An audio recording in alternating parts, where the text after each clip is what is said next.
Hi, today I am going to be replacing the latch on my storage compartment of my Aliner and to remove the locking latch with a thumb twisted latch. So the cam lock, the thumb lock that I'm going to be replacing this with comes in two sizes, 7/8 and I think 5/8. So in order to, and that is the dimension of the bolt, I've heard, not the circle. So I am going to remove this and measure it to see how long the actual bolt section is. And there is a diagram when you order it. There is a diagram that tells you, that shows you what part to measure from, to and from. So that's what I'm going to do next. So I have to take it off. I'm hoping it's just as simple as unscrewing this bolt, but we'll find out. I'm going to need both hands for this. So I'm going to unscrew this. Take a picture of it before I do so I can see how it came apart. Then I'll know how to put it back together. So there's actually just a really tiny short bolt in that. So it looks like that comes out, and I'm probably gonna have to get a wrench and unscrew this bolt. Try it. So I was lucky enough to find a tool that'll fit on that so I didn't have to dig out all my wrenches, try to find one that fit. Sorry, my neighbors are weed whacking. Alright, so I'm going to unscrew this bigger bolt and see what happens. Once I got it loose, it's coming off real easy. Okay, so that's coming off, and I'm guessing that's probably going to push through. Yep, alright, that pushed through. And here it is from the other side. It just pushed right through. And it looks like I have a washer left on this side. So I just popped that out of there. I don't know if the new kit's going to come with another one or not. So I am going to take that out. And I think I'm going to put these in the order that they came out. So then that way, when I put them back together, I'll have an idea.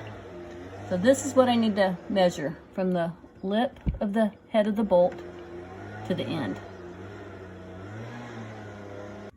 All right, I've got 7/8 an inch because that is one click below the 1 inch mark. I know it's not 5/8 inches because 5/8 inch is 2 clicks, one click above the 1/2 inch. So I'm closer to the 1 inch than I am the 1/2 inch. So it's got to be 7/8. Okay, now I know I need a 7/8 inch bolt so I can get onto Amazon and order my thumb operated cam lock. While I'm at it, I'm going to confirm that I have a 1 3/4 inch offset for the latch. And just like magic, here it is. So here's what I got from Amazon. The thumb lock Camco. And it looks like it ought to work. So it looks like I just take it apart with a screwdriver and put it on just exactly the way I took that one off. So we'll see.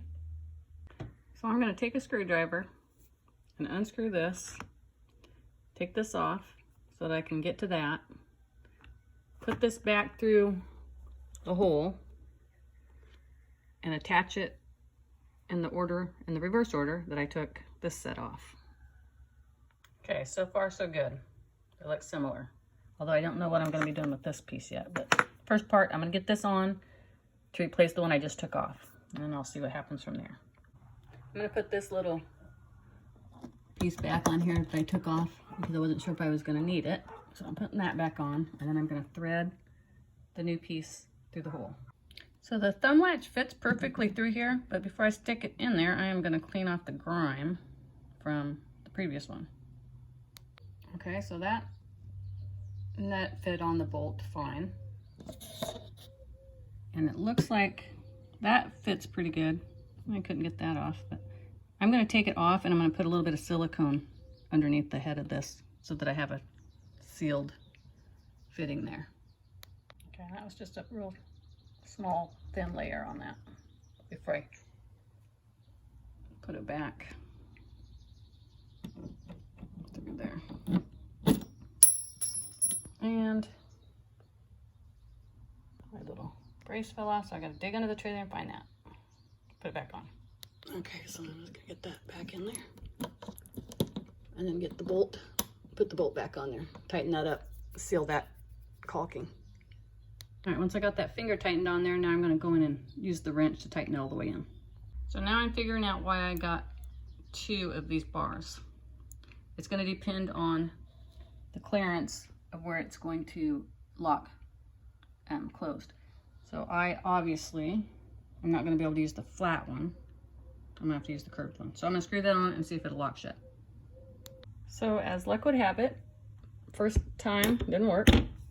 All right, everything I do, I have to do the hard way first. I ended up having to put on the original latch. Just use the new hardware. And I got it, seemed to have it lined up. So this time, when I close it and push in, it latches. Ta-da! Yay, okay, I'm happy with that. Hopefully that'll stay on while I'm going down the road. And I'm glad I put the silicone in there to make sure that that's sealed. And I'm probably gonna fix this because I don't like it being crooked. I don't like it being crooked. I want it straight up and down, straight up and down. So I'll have to unscrew that to get this straight again. But I'll do that next. Okay, so here's what I've learned. When you put it back together, have this in the vertical, straight up and down, put the latch on horizontal so that when it turns, it latches. Vertical, horizontal.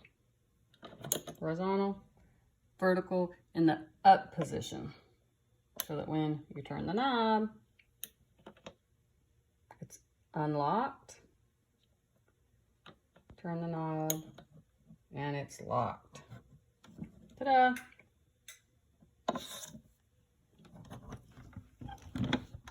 Unlocked. Locked. So here's what I was doing wrong and why it wouldn't latch tight. This is the new one, but I put the old one back on, thinking this one fit better. In reality, all I did was have it faced in the wrong direction. It wouldn't latch because I had the latch turned the wrong way. So when I flipped it around to the correct way, it worked perfectly. So thanks for watching. I hope this helps someone. This is going to prevent me having to dig out my keys every time I need to get into the little cubby to get something. And yes, I know it doesn't lock, but if somebody needs a tablecloth that bad that they have to get into my A-liner to get it, they're welcome to it. I can get another one. If you have any questions, post them down below. If you have any tips, post them down below. Obviously, this did not come with directions, so I had to figure it out on my own. And anyway, hope it helps.